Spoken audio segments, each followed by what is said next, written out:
There's no question. So if you look at the market right now, we're in a market leadership position because of price. And there's no question that when we get a customer coming through the door, the attraction is absolutely low cost.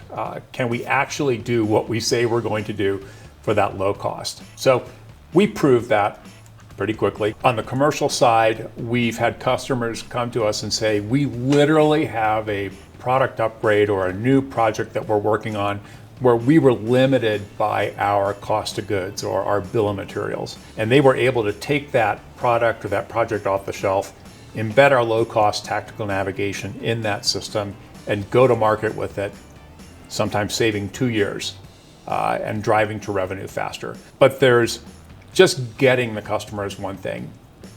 99% of our customers are repeat customers. They buy from us again.